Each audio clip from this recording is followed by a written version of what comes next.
Okay. Good afternoon. It is my honor to introduce to you our daughter-in-law, Dr. Ray Feller. Ray is quite an accomplished person. She is an author, a healer, a mother, a loving spouse, and to many people all over the country, a friend. Ray has been interested in the history of money since she was a child. She has a long-standing commitment to educating people about topics related to numismatics, the study of coins, paper money, and tokens. Ray has spoken to both collector and general audiences across the country and the UK and manages the educational sessions for an annual money conference in Ohio. Ray began writing for the International Bank Note Society Journal at age 10 and wrote her undergraduate thesis on money used in camps in World War II, which evolved into a book that she co-wrote with her father, Dr. Steve Feller. They dedicated their book, Silent Witnesses, Civilian Camp Money of World War II, to family who were directly impacted by the Holocaust. Their book was published in 2007, only months after she met a handsome cantor named Michael McCloskey. Currently, Ray is an assistant dean in student support services at MIT, where she works closely with undergraduates, faculty, and administrators all around kinds of big and small challenges. Ray also loves playing with her goofy and wonderful children, Leonardo, age 6, and Ramon, age 3, even though they distract her from writing the second edition of her book. Mr. Rogers instructed us to look for the helpers. Ray is quintessentially one of the helpers. So on this International Holocaust Remembrance Day, I give you Dr. Ray Feller. Thank you very much. And I've actually never done a presentation for a lot of names as opposed to faces, but I will do my best. So thank you all for being here. And I will try to give basically a brief overview of this story of World War II camp money. And then I would love to hear any questions or thoughts and to have it be a discussion at that point. So let me share with you this show. Make sure I can. Okay. So I know that a lot of people are surprised to find out that this is a topic, and I'm going to try to explain a little bit about why there was money used in World War II, how it was used, and who used it. I'll just say briefly, this note that I'll talk about in more detail, which is from Terezin, or the German name Theresienstadt in what was then Czechoslovakia, is part of the origin for why I'm here today. My dad, who snuck into this meeting as well, was already interested in coins mainly, and had gone into a coin shop when he was in graduate school and saw one of these notes and was sort of shocked by the imagery of Moses with the Star of David holding the 10 Commandments on money and trying to figure out what that meant. And his curiosity about that note led him on a journey that I joined once I was, well, once I existed. I wasn't born yet at that point, but once I was around. And it's been, so part of this is that it's such an interesting and important story about what people's lives were like while they were in the camps. And part of this is that it's also something that's been a special thing for us in thinking about our family and thinking about impact on other families and in taking on this big project together. So that's just a little intro. So first of all, just for definition's sake, there are a lot of different types of World War II camps. So it's worth giving a little super brief overview of what these mean. Probably the camps that we all hear about and think about the most are the concentration camps. They were actually originally created for political prisoners, and eventually, as you know, other groups of people who Nazis saw as either bad in the sense of inhuman or bad in the sense of a threat, or both. We hear a lot about camps like Auschwitz, which did have money. Here's an example of a note from Auschwitz. But there were actually tens of thousands of concentration camps in World War II, which is worth kind of knowing as part of this story. There were also ghettos, which were often temporary before people were sent to a camp, although many people also died in the ghettos. These were often in sort of city centers or town centers where they could kind of group people together. This is an example of a note from the Kovno ghetto.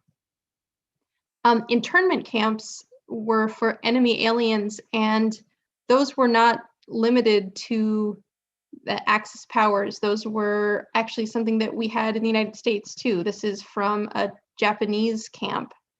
And this is part of this larger story, and the book that my father and I wrote is not just about what happened to us, but what happened sort of across the entire world for World War II.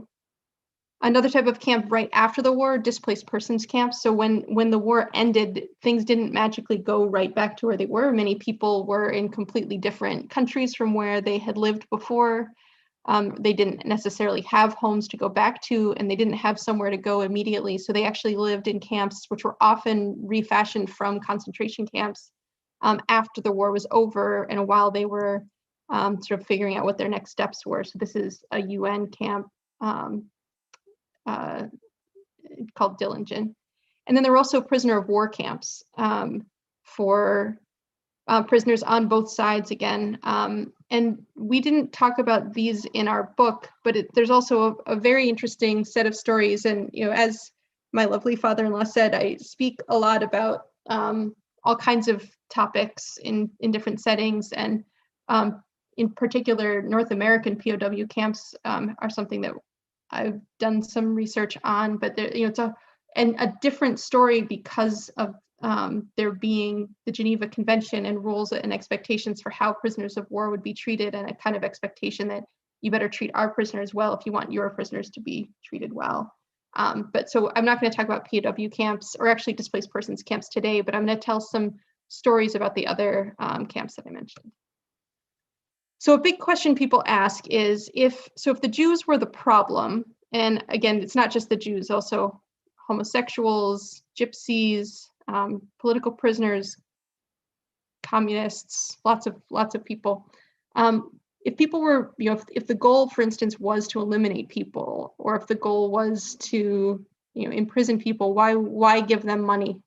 So there are a few reasons, and these actually come from a book that was written about Oranienburg, which was the first concentration camp. And there was actually a book written by a man who escaped, and there's also a book written by the commandant, who both talk about the money. So one reason was to get real money. So the people running the camps, similar to right now, well, not right now because we don't get to travel right now, but in normal times, if you were to go to the UK, you would exchange your money for British pounds so that you'd have something to spend. So if they set up a canteen and they say there are things to buy, but you have to exchange your, German money, for instance, then people had an incentive to basically give money to the people running the camp. Another reason was to have further control over goods. There's sort of an inevitability that if people are living somewhere for some amount of time, there's going to be some exchange. And this by having, by sort of taking control of it themselves, the people in charge of the camp could run it. It helped to prevent escape, because if people don't have money on them that can be accepted outside the camp, and if they do have money on them that isn't sort of regular money, that's going to make it harder for them to escape, and more obvious if they escape and they have something on them that doesn't look right. There, as you'll see, there's some imagery in particular that's very humiliating that was used, or was intended to be humiliating, and it sort of helps with the dehumanizing. And then some of it was also used actually as propaganda, which you will also see. So who made these notes? So sometimes they were designed by the government, and there was sort of a standardized design. So a note like this, you could see from different places with very similar imagery, and it could just be printed off, basically. And then in some places, they actually had inmates who designed the notes. This is an example I'm going to talk about more from Oranienburg. But all of these camps were filled with people who came from all kinds of backgrounds, and actually a lot of places, if they were the kind of place where people were working, they would have things like graphic design departments where they would bring in the artists and they would do projects for either the running of the camp or even outside the camp. So as I mentioned, the first concentration camp was in Oranienburg, not far from Berlin. It was used sort of as a model for concentration camps. There was a lot that was kind of figured out as they went. You can notice that 1933 is before the war started. They were, already imprisoning people, mostly political prisoners.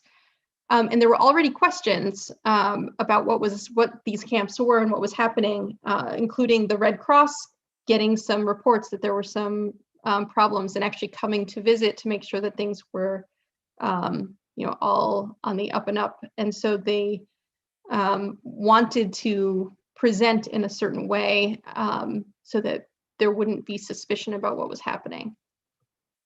So the money in Oranienburg was designed by an inmate named Horst Willy Lippert. You can see this image, which is pretty evocative. It's all done, in a German printing style here, block printing.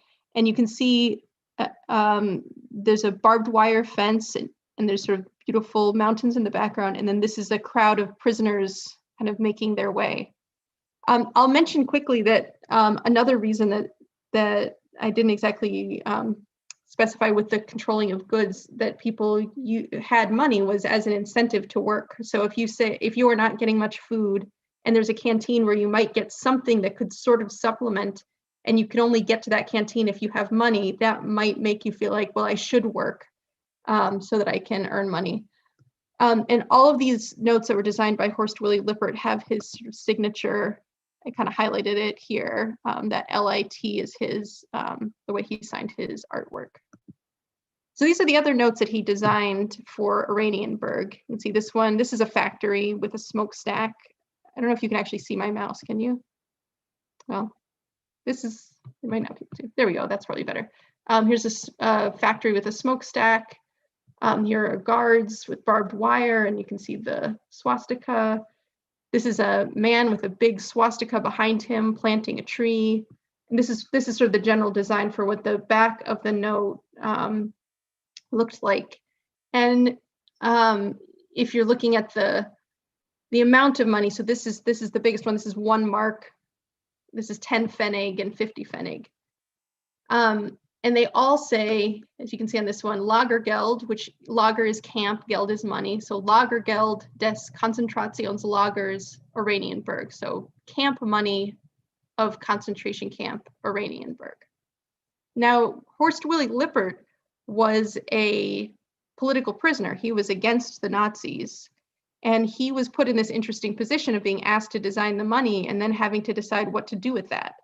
So he actually, very bravely, so he designed these and then he was personally printing them.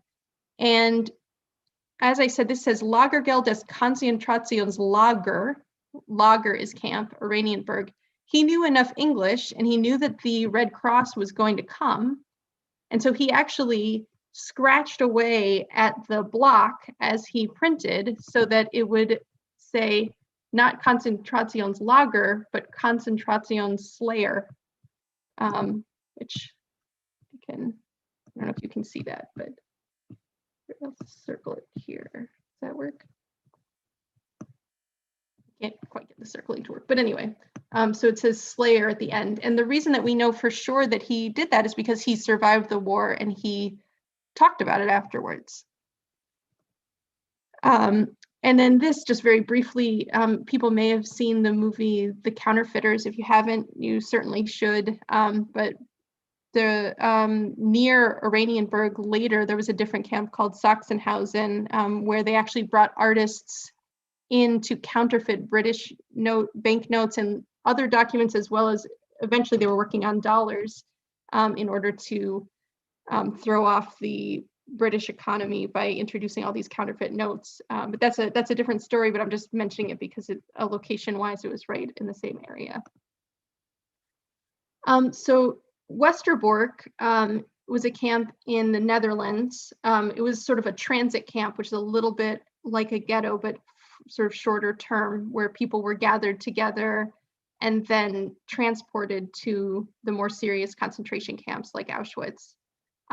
We actually visited Westerbork when I was 8 or 9, and this was done afterwards sort of artistically. These are the tracks that would have led to places like Auschwitz, and they were lifted up toward the heavens after the war. Westerbork was a very interesting place. They tried, the people of the Netherlands tried to protect the Jews and others who were sent to Westerbork, including that they had some people who were very well known at the time, and they actually had a very active theater in Westerbork where people performed. But ultimately, most people again were transported. And they also had money that was designed by a man named Werner Leuvenhart. This also has a smokestack. This is not the scary kind of smokestack that we might think about. This is actually the laundromat of the camp. This is actually where Anne Frank would have or did go with her family. And this was a place where the notes were supposed to be used as an incentive, but with the message that Jewish labor is essential for Germany's victory. But the people in the camp referred to this wheel on the note as life's last turn, and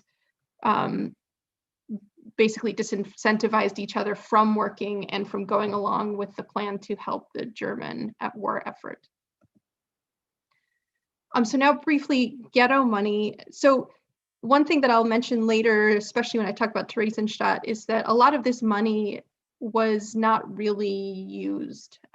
You might talk to somebody who lived in one of these camps and they might say, I never saw money here. In fact, I've given presentations where someone has come up to me at the end and gotten very upset about the presentation and said, I was in that camp, they did not have money, that's not true. There are plenty of places where most people wouldn't have even known that there was money because it was limited to certain populations only, or in certain times only, or it was an idea that never quite, they might have had a sample of what they were planning to use as money and then it never happened. But one place where the money really was used was a place called the Lukas Ghetto, which is where our family went. And they had a very complicated and expansive monetary system. So the Lukas Ghetto was run by a Jewish man. A lot of times the Germans would put Jewish people in charge, sort of. They would be in charge and they would have all the announcements and things come through a group of sort of respected elders to try to make, well, for different reasons, to get people to listen more and also to get people to, to kind of add to the shame, I think, in all of this. But the man who was in charge of the Lukas Ghetto was named Chaim Rumkowski, and he really wanted to please the Nazis and to protect himself, and he embraced it wholeheartedly.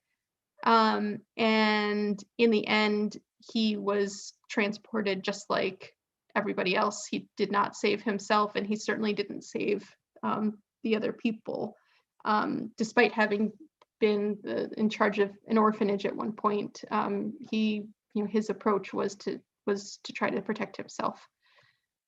So the notes here have a very intense design. You can see that there's barbed wire with stars of David going all the way around the note and in the background. This is his signature, M. Rumkowski. You can see it says Der Alteste der Juden in Litzmannstadt. A lot of these places have two names, the original name and the Germanified name, often like this one after German figure. So Lukas Ghetto, Litzmannstadt are the same place. And these were actually known as Rumkis after Rumkowski. You can also see there's an old temple menorah here on the back. Now, for people who might know any German, this actually says Quittung über eine Mark. So it doesn't say this is 1 mark. It says it's a receipt for 1 mark. And that's because Jews weren't supposed to be having their own, they weren't supposed to be handling real money. So this, again, means that they could have exchanged their money for these, or they could get paid with this in the ghetto. I'll also mention in some places people also sent money. Family would send money to help people. So then that again would be a way that Germans could take the money from the people. Now at the bottom here on the back of the note, it actually has a warning against counterfeiting, which seems kind of surprising. But these were actually, professionally printed notes with security features. This is just an example of one that's actually been very used. So you can see that this was a place where they were actually, being used in daily life. And this is the 2-mark note, and it actually had a security feature built in, kind of like you would find on a dollar bill now. If you look between the M and the A, there's this little dot, and that was to show that this was a real one. And as it happens, someone did counterfeit these notes, and unfortunately the counterfeits got out before the real ones, and did not have this dot, and that person was caught. Now in Lodz, as in many places, there's an inclination, a very human and a very Jewish inclination to record stories, to record history, to make sure people know what happened. And so the Lodz Ghetto had extremely extensive records, daily records of what was happening that were kept in secret. And this case was documented of somebody being caught counterfeiting and being tried. So these are actually little coupons. As I said, it's a very complicated money system. So in order to get food in the ghetto, you would have, or other supplies, you would have to go to the right place. You'd have to have a ration coupon, and you'd have to have the money. So for instance, up here on the top left, this is to get meat, Fleisch portion, 25 Pfennig. So you would need to have, because each person was only given so much allotment. So you'd have to have your little coupon, and you'd have to have your 25 Pfennigs to get meat. These are for gloves, Handschuhe. These are for soup up here. This is a guide telling people where they could go to use their different coupons. This coupon actually has a map on it to let you know where to go to use the coupon to get. This is for charcoal briquettes. And you can see that these street names they're giving the Polish name and the German name on them. This is actually a postcard of the ghetto. There's also a whole postal history. And then very briefly, this is the back of a note. They ran into a problem where they didn't have enough small change, so they actually overprinted on the back of the note. This is a 50 Pfennig note, and they're dividing it into 2 20s and a 10 Pfennig, so they could cut it up and use it for change. Eventually, they got permission to make coins, although the first effort was not allowed because it looked too similar. This one on the right is the German coin at the time. The one on the left is the Lodz Ghetto coin. It looked too German, and so they had to redesign it to look more quote unquote Jewish. So here we've got coins with, again, a Star of David and barbed wire made out of Stars of David. I'm talking a little quickly to make sure we have time to get through. So then Theresienstadt was another very fascinating place. I have visited Terezín would be the name in Czech. Where at first another worry that the Germans had was that there were certain people who would be missed if they just disappeared, famous people. And so they wanted to put them all in one place so they could kind of, if the world was asking what happened to this person, they could say, oh, they're fine. Look, this is where they are. And so this place has its own interesting history. This is a portrait of Peter Keen, who designed the notes that I showed before with Moses. The design on the right was the original Moses, the design on the left was the original Moses, who was determined to be not quote unquote Jewish looking enough. And so they had to edit him to look more stereotypical with a larger nose and more gnarled fingers and curlier hair. And there was a whole set of notes, again, professionally printed outside the camp. And you can see these are very crisp examples. And that is not coincidence. That is because in Terezín, they didn't really have any use. People, this was a place that the Red Cross did visit occasionally. They wanted it to look a certain way so that the Red Cross would say, oh, people are being treated well. So they had a bank and they had stores and they had a library. The stores had in them on display the things that were taken from the Jews when they entered. And the library had the books that were taken. And the bank had money that had no use really to anybody. And interestingly, the same way that we might refer to money that has no use as monopoly money, they did the same thing there. They actually made a monopoly game for the children. There were a lot of children in Terezín. And they made a monopoly game complete with chance cards, partially as a diversion and partially to teach them the layout of the ghetto, of where different things were, of where their family was, of where different important parts of the camp were. This game survived the war because as children's names were put on the transport list, whoever owned the game, if their name came up, they would give it to somebody else so that the game made its way through different hands during the course of the war. And as a very quick story, at one point, shortly after I moved out here, I met up with somebody who worked at Terezín as a cook. And I was telling him, I was showing him our book and telling him some of the things I knew, and he was telling me some of the things he knew. And in the middle of it, his wife came in, who was also a survivor from Terezín, and she recognized this game and remembered her brother having had it. And it was this incredible moment where she, had sort of forgotten about this part of this item that had meant something at the time. But they used the money to play this game. These are also, they had postage stamps. And this is actually a souvenir card that was made for the Red Cross when they visited, in an effort to sort of dupe them and say, look at this beautiful place, everybody's treated well. There was also a propaganda film. And again, Terezín had an active theater, music scene, all kinds of art, poetry, classes, things happening that people were making to make life as palatable as possible, even while the majority were being transported, one train load at a time to places like Auschwitz again.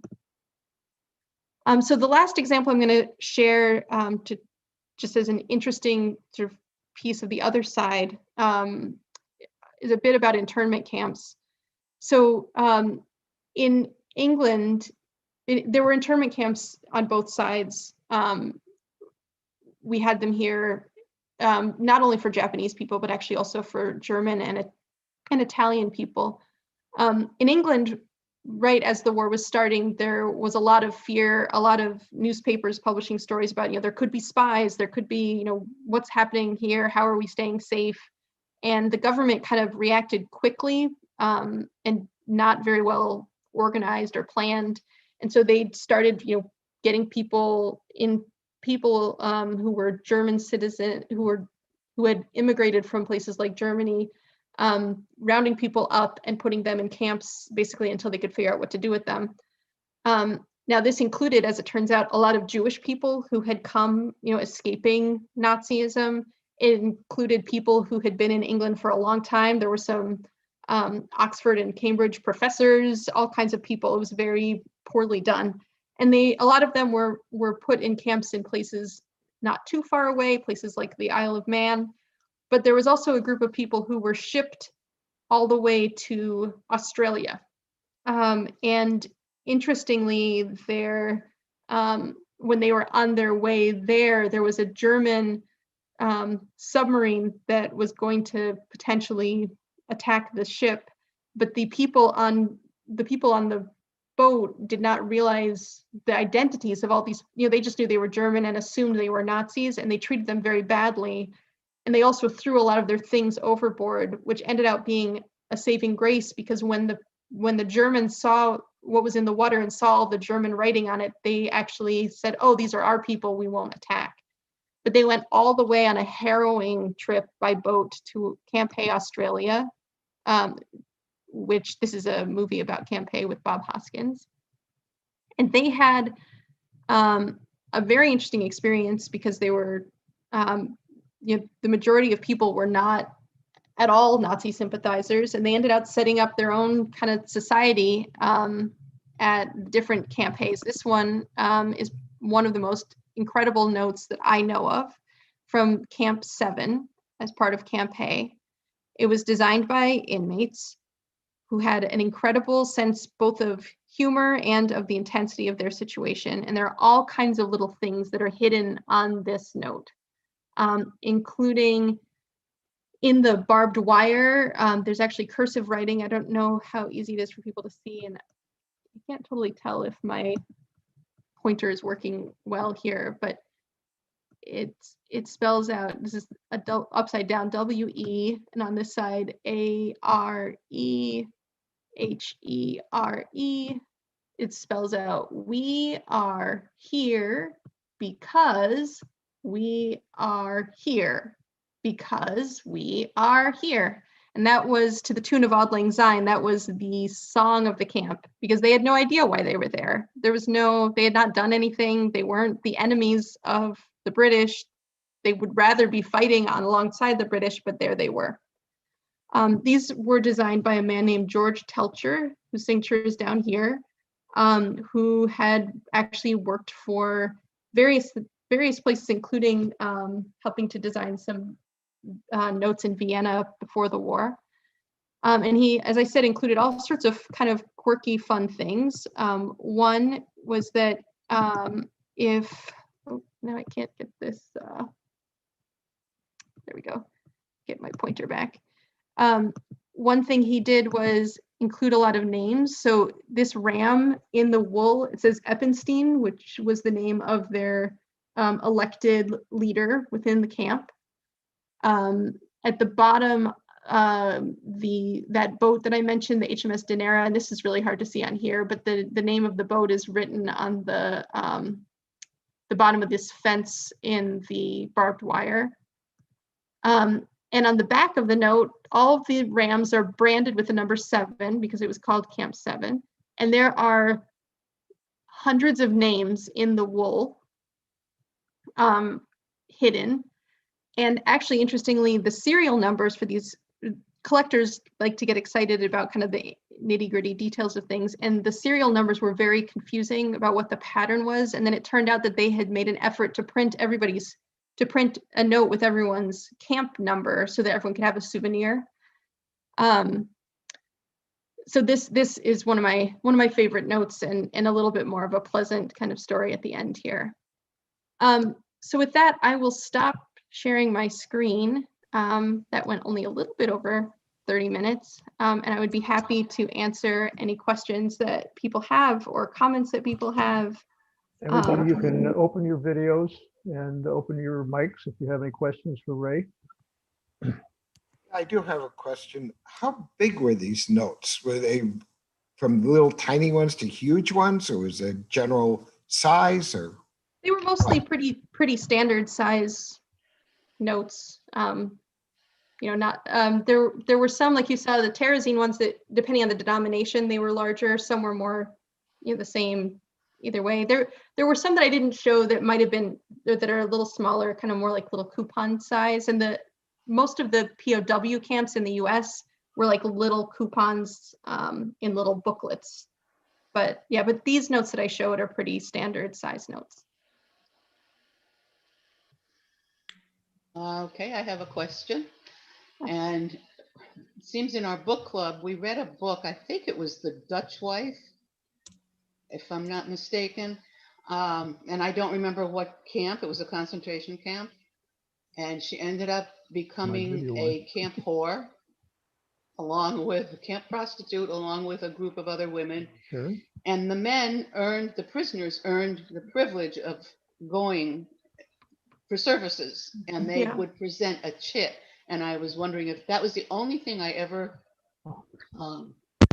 read that indicated people were getting paid somehow, other Yeah, than privileges. So I didn't know if those chits were in the form of a camp note, money.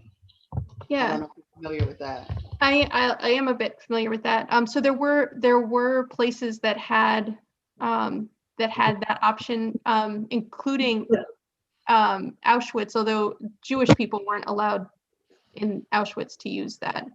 Sachsenhausen, the camp that I mentioned before, that was near the site of Oranienburg, also had women who were put there as prostitutes, and people had the option of using money to go get services from them. But there was huge ostracism if people actually went, because the women were treated so badly that they like within the groups in the camp, they didn't want to support. But yes, that is definitely part of the story. And it's interesting how these things will show up in different places, but that they definitely did use money. And that was one of the sort of, like the canteen in some places, that was one of the privileges you could have if you earned some of the money. I'd be interested to know what the book was, though, because I haven't heard of that. Marilyn, do you remember what was it? The I Dutch don't. Wife? No, I don't even remember the book, Suzanne. I'll have to look in my bookcase. Yeah. I know I still have it, so I think that was Right. the book. Yeah. If you tell Steve and Shelley, they can. Okay. I'd appreciate it. Ray, Yeah. I traded your money from your country for this camp money. Was there a store that you could buy milk or something? What could you buy with this money? Yeah, so it depended on the place. A lot of the time, the kinds of things, I mean, you could think of it similar to what prisoners can buy in prison here, except worse. So they would have things like fake coffee, ersatz coffee. Some places had cigarettes that you could buy, soap, like very basic, these sort of cracker bread things that you could use to supplement.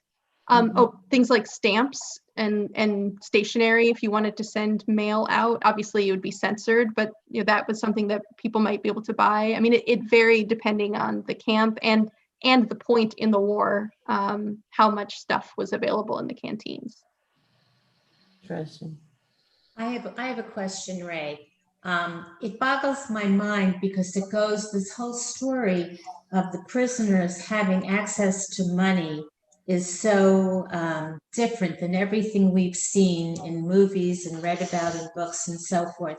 How was it that when people came into the camps and they were stripped of everything, including their clothes, and then put into a shower so they couldn't hide anything, how did they manage to hold on to anything of value that they could then later trade for money? So it would depend on the place again.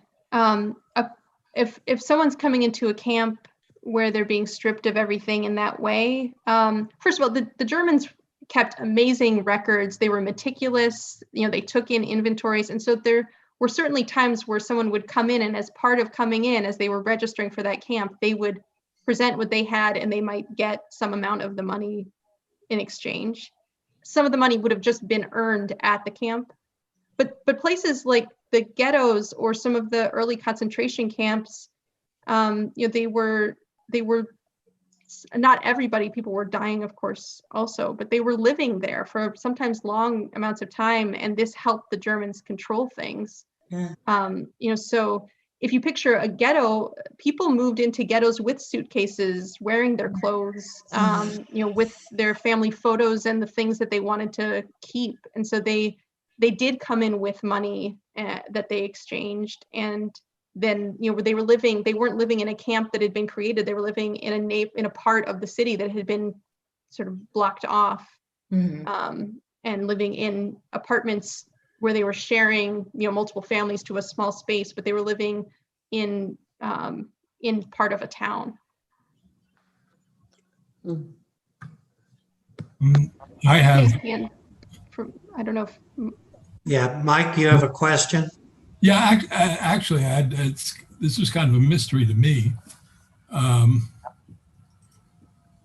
was going through some old pictures of my father's, and he was in France and Germany during World War II. But I came up with, it looked like a $5 bill. And I looked at the spot, instead of saying United States of America on the top of it, it said Government of Japan. And on the back was, I believe, in Spanish. It looked like a note that they were using in the Philippines, I guess, for currency. Then was that normal? In other words, did the occupying powers issue their own currency? So there are all kinds of stories about money in this period, including emergency money that was printed. The Philippines has all kinds of money that was printed. There are people whose entire interest is just in money of the Philippines. There's actually a whole conference that just happened 2 weeks ago, maybe 1 week ago, about money of the Philippines. So there were lots of things happening, including, so Germany took over Poland, and they actually took the Polish money that was already in existence and they edited it just a little bit. So it looked almost the same as the money had looked before, and then was slightly different because they took away the heroes, or they took away some of the sort of noble images and made them look a little bit worse. They sort of changed things, but kept a lot of it. I mean, it's very interesting because money, is very important to people. The dollar is important. People hate the idea of getting rid of a penny, even though we don't use it that much, but it's part of our culture, so there's a lot that is said through our money. There were also propaganda pieces that were dropped. So there were some notes in France that looked like dollars, so that people would pick them up and say, oh my gosh, $1. And then they would have an anti-American message on it, as a propaganda piece. But yeah, the US also, and the Allies coming in to D-Day, they had money in packs that they could use once they landed, that was specially made, so that basically, depending on how things went, that issue of money could be just deemed of no value, or it could be deemed of value, so that they could use it. And there were also, a lot of times you'll see some of these kinds of notes used, sent home to people with little notes on them, to say, this is where I was, I was in D-Day, this is, these are the people I was with, and they'll send it home to their family as like a souvenir. There are all kinds of stories. We could have I could talk to you every Wednesday for the year if you wanted. Ray, I have 2 questions for you. Yeah. Number one is, because this is such a little known aspect of the Holocaust, what do you think this adds to the canon of literature about the Holocaust? That's my first question. My second question is, I read through the book completely in the last maybe month, and including your introduction, your dad's introduction, on a more personal level. Tell me about this labor of love that you made with your dad.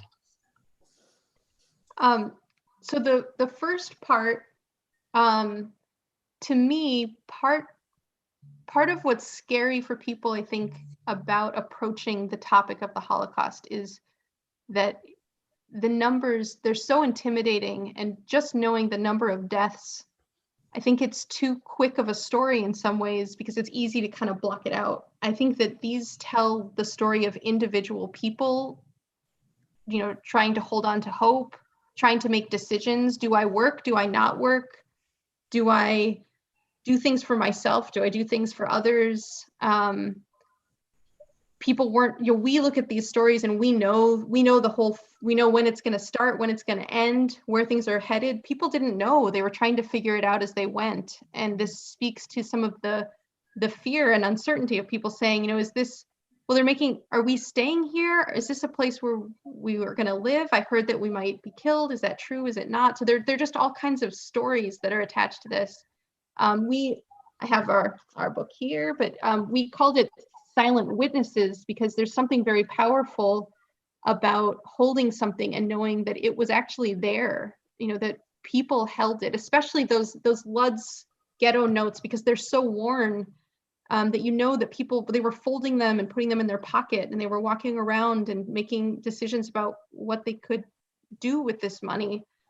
So I think that's where I think it adds to the story. And, you know, like the story I started with about Oranienburg, there are rebellions that are in these stories. You know, for Peter King to make a decision to put Moses holding the 10 Commandments on a note, where Germans thought, well, that's good, that's humiliating. For the people looking at that, I mean, that's a reminder about what's important. It's a reminder about who's right and who's wrong in all of this. And a reminder that we've been through hard times before, and maybe we can get through this one too. You know, I think that was sort of a ramble, but all of those things, probably other things too. If you ask me on a Thursday instead of a Wednesday, I'll have other things I might add, but lots of reasons that these are important stories. And it's important just to keep talking about the Holocaust. We don't want to ever forget. So any way that people can kind of access it, and for some people, it helps to see something tangible. Now, in terms of the labor of love, and I don't know if my dad's going to turn on his camera or if he walked away because he already read the book. That's just a joke. But hi, Dad. Hi, Mom. I mean, this has been an extremely special labor. It has also been a labor, but the two of us, this is a special bond that we've had since I was little, and it's not only been World War II. I mean, we both have other interests. We both have other overlapping interests. But it's a special thing that, you know, from the time that I was little, we would go to conferences together and travel together and find good restaurants to eat nearby. And, you know, we have this whole group of friends. You might not expect that when Michael and I were getting married and I was, you know, a young thing in her 20s, that some large chunk of our invitation list would be these old men who collect paper money. Like, that's not necessarily what you would usually have coming to your wedding to dance with you, but these are very important people to me, and partly because it's this joint venture that my dad and I have taken on together. My mom does come also and loves history too, so there's plenty of interest there, but this is a special thing. And then the actual writing of the book, I think we could say, was definitely a labor, but and a mess. My mom could attest. We made a big mess, you know, in that office where my dad is right now, with all the papers and all the everything everywhere, and trying to organize this thing and doing it long distance because most of the time I was in Boston, he was in Iowa, or I was in Wisconsin and he was in Iowa, but coming together and doing work and exchanging drafts. And right now we're theoretically working on the second edition. We've been working on it a long time. But someday that'll also come out and be another nice labor of love. And we'll have all kinds of new information that we've discovered in the interim, partly because this book got people to know things and to tell us stories that we didn't know before, and partly just because the way you can research now is incredible with the kinds of things that libraries have done and museums have done to scan information in. So, yeah. I have a question. One of the things that I was really surprised at was this notion that work was optional. I'd never run across that in reading about the concentration camps. that you could work for money or you could decide not to work. I never saw that as optional. So that depends on the place. And sometimes it was specifically called voluntary, even though it wasn't. I mean, you didn't really have a choice, but it was called that partly because there were restrictions in place. So you weren't, for instance, the priests you weren't supposed to require them to work. They were supposed to be given the choice, but they didn't really have a choice, even though it was called one. But some of the money was used as an incentive to work harder. And so there's also the question of how hard you work. Do you work enough to survive, or do you do extra to try to get this money on top of what you're getting anyway? But there are all kinds of records about how much people were paid and being paid different rates for different kinds of jobs and things like that. And again, it varied. If you're in a ghetto, that's a very different situation from a concentration camp. And if you're in a concentration camp, some camps were totally different from others. And even within a place like Buchenwald, which we've all heard of, 2 people could have been at Buchenwald and never set foot in the same places because it's huge, full of subcamps, that are run completely differently. So there's just a wide array of experiences that people had, and some had more or less choice, or were able to do jobs that more or less fit the things that they had done before the war. Thank you. Ray, I have a question. The artifacts, the actual notes and stamps, are those in museums and in your collection, your family collection, or is everything in like your family collection? Both. There are, when people, especially when people pass away and family is going through items and finding things, they do different things with them. Sometimes they sell them, sometimes they donate them. So they can go on different paths. There are a lot of things in museums, and this is an argument that my dad had long ago that we've discussed many times. But there's I think people want things to be in museums because in theory they want other people to be able to not enjoy, that's the wrong word here, but to be able to see them. But museums have giant archives. So one of the challenges is that a lot of there are thousands of things in like the Holocaust Museum in DC that no one has contact with because they just have so much stuff. We've been able to do research at the Holocaust Museum in Houston, DC, and Yad Vashem in Israel, and it's wonderful to be able to go through the archives, but they have so much stuff. So the answer is that there are collectors who have things, there are museums that display things, and then there are museums that have things, on shelves, hidden away. But you will see something sometimes in museums. And actually the Monopoly set, I had no idea about it until I went to Terezin and they had it on display at the museum.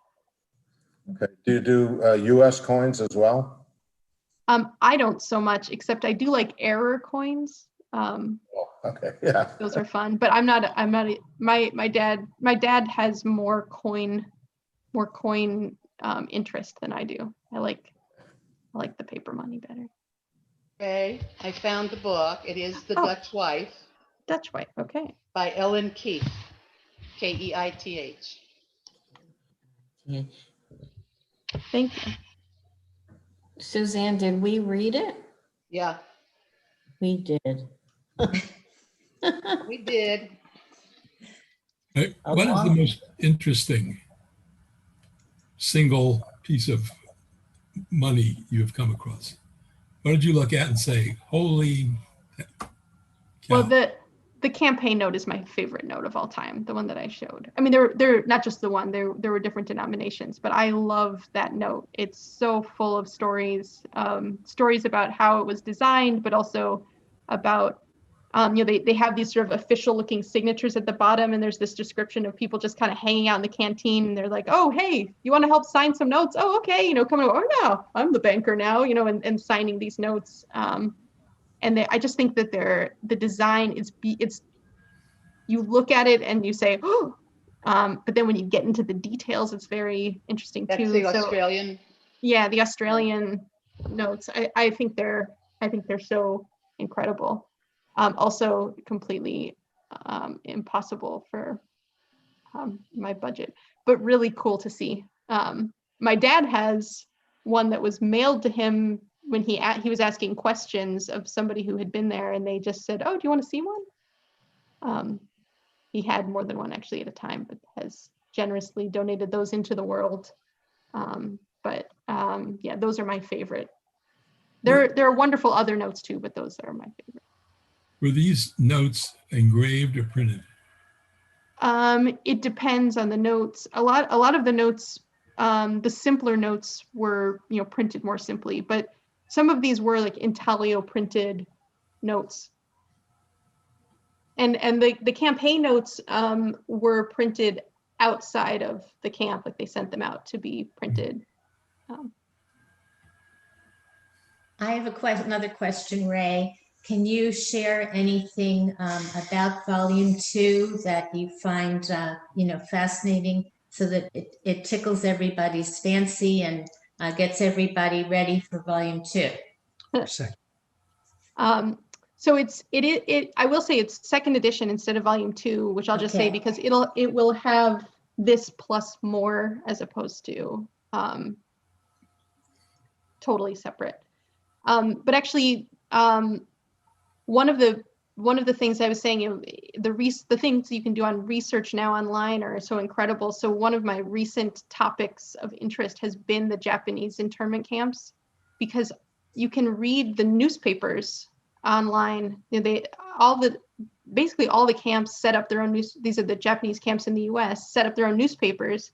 And so you can see these daily references to, or weekly references to what life was like, and talking about the use of the money. And we actually didn't realize that there were these coupons that were being used by co-ops that were in the camps until we were reading about it in the newspapers. And so then talking about it helps you know what to look for. And then once you know what to look for, then you start finding things that were unexpected. So I think that story, that is an interesting one.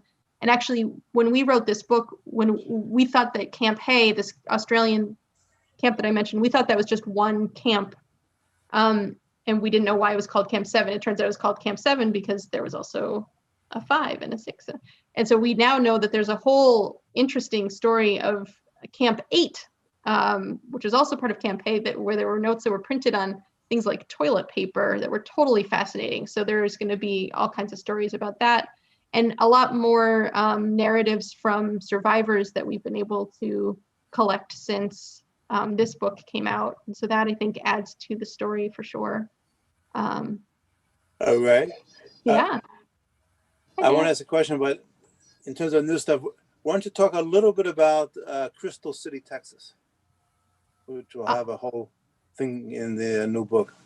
Yeah, so Crystal City was a family camp in Texas for Japanese and German and Italian citizens who were in the United States. And a lot of the time people ended up in this particular camp because their family was, so there were people who were they were pulled apart. So the dad would be one place and the rest of the family would be somewhere else. And they were told that if they wanted to be together, they could come together to this family camp, but they also had to agree that they'd be willing to basically be exchanged for prisoners so they could be sent back to Japan and then have people in Japan sent to the US, for instance. And there were also people actually from South America who were put in these camps.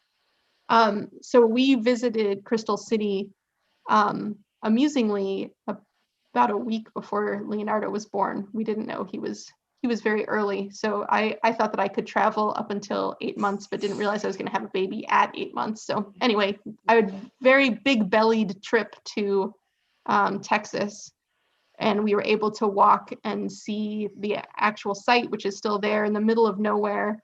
They actually had sort of separate areas for the different populations. And then the families could choose for kids if they wanted to go to an American school or a Japanese school or a German school.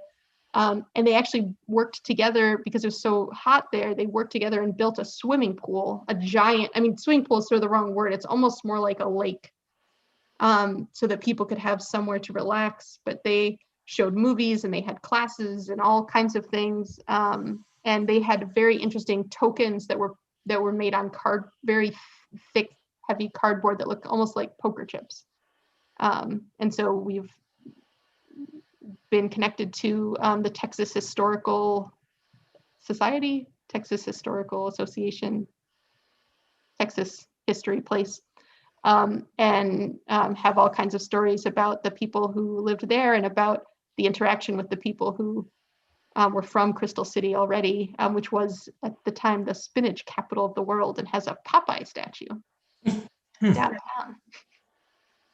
And then Leonardo was born, which didn't help the second edition get written, as a side note. But it certainly was a blessing. Yes. Yeah.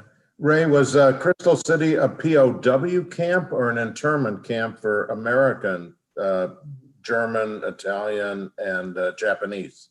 So it was not a prisoner of war camp. It was an internment camp, both for people who were citizens and people who were not citizens. So Japanese immigrants who themselves were not citizens, but their kids were born here, those kids would still be with them in Crystal City. Okay, I thought you mentioned some could be exchanged for soldiers. Not for soldiers, for other internees. So there were US citizens who were abroad for different reasons, who were in camps in Japan also. So, I mean, the Japanese in turn could be returned to Japan? Yep. I think they'd want that. So they had to, in order to go to Crystal City, they had to be willing to be exchanged. Oh, really? Oh. And there were very mixed feelings within families of a parent deciding we want to be together. So we're also people saying, we don't like this place. We came here for opportunity and we've been imprisoned. We don't want to stay in the United States. It's not a good place. People who lost their homes, their businesses, and were thrown into these camps that had pretty terrible conditions. But families didn't always agree on whether they wanted, generationally, they might be on different pages. Yeah. All right. Ray, for people that might be interested in your book, well, you're in your dad's book, is it available?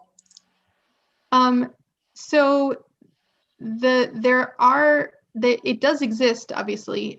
It used to be very easy to just send people to Amazon, but I know that I think we sold out of this printing of the book. So if you want a copy, you can be in touch. I have a couple of copies left, and there might be some dealers who we could connect you with who would have a couple of copies left. Also, I have mine. You have yours. With a very nice note, by the way. I have about 8 copies left. Okay. So if you contacted Ray, she could handle the first dozen or so. Okay, thank you. Yep. Anybody else have any questions? This was very interesting. I just thought of another quick question. The camp that was up in Oswego, where they brought people over from Germany or from Europe, and are you familiar with that? It wasn't an internment camp per se. I guess it was, but it was for Jews. Yeah. They survived there until after the war. And I was wondering if they had camp money type, if they had their own monetary system there. I know of someone who was there. Several of us got to meet this man. In fact, he lives here in Naples now. But I had seen the documentary on PBS and then met him shortly thereafter. So it was kind of interesting. But he really didn't, he was a child. And he really didn't want to talk too much about it. So I don't know the answer to that question. I do know that, okay. For instance, Ellis Island had a camp, an internment camp, and there were people who lived there temporarily and did have money that was the tokens there too. I think there was there was a lot of suspicion and uncertainty about what to do with people who were immigrating at that time, who had German accents or came from, an Axis country, and people weren't sure if they could trust them or not. And so, people being imprisoned was not a sign that they were necessarily bad. It just meant that there was fear around what they might be part of or what they might do, or if they're spies or if they're telling the truth and things My like that. daughter went to Oswego State, and I had no idea about this history of this camp there. So it was very interesting. I mean, there were camps all over the country during the war. A lot of them were prisoner of war camps, but some of them were also internment camps. This was, I don't know how to describe, it was neither. It was for survivors. They brought people over to survive. Oh, after No, during the war. You're giving me all Towards kinds of the things end to of the do. war. You're giving me things to read, which is nice. I don't know the answer, but it sounds relevant and interesting. There was a camp, a hotel in Iowa for Jews as well, that local Quakers set up. They brought over about 100 survivors at what was a Quaker day school. It's called Scattergood School. The school's still in business to this day. They used American dollars, but they did save about 100 Jews there. So there are lots of stories of. There were in the U.S. about 500 camps in World War II, just the U.S.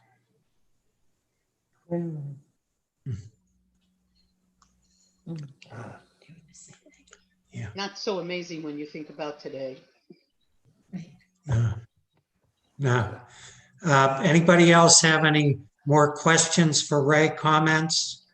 I have one for her father, Steve. Was that a photo of the Field of Dreams? You have very good eyes. 2020. So very, very nice. Thank you. Well, the Field of Dreams is about 60 miles from where I'm sitting. Okay. And I take my students there every year, of course, except this, but on the condition that they watch the movie with me. So I watch the movie every year, and I bring them to the field, and we play there. But we have to watch the movie first. I love the movie. Yeah. And I cannot watch the last 3 minutes of the movie. Okay. I wish I was in your class. I'd love to. Thank you. Never too late, Barry. You have to study physics. I'm too old. But you have to study physics. Physics. But you can go to the field. Physics, but yeah. Here's a little side story. Maybe you knew this. I was about to say the same story. The Major League Stadium at the Field of Dreams for one game. And it was going to be played last August. October. But of course, COVID came. August. It was a regular season game. Oh. It was a regular season game for one game between the Yankees and the White Sox. I saw the field going up. I drove out just to see it. They finished the stadium. They did not play the game because of COVID. They tore down the stadium. It was cheaper to tear it down. A game was never played at the stadium. They tore it down? Maybe in the future they'll try again. Yeah, they took it down. I hope you have good pictures. Really awful. Oh. A very fun story, though, because, of course, Field of Dreams, we all know now it's a movie, but we didn't know it was going to be a movie.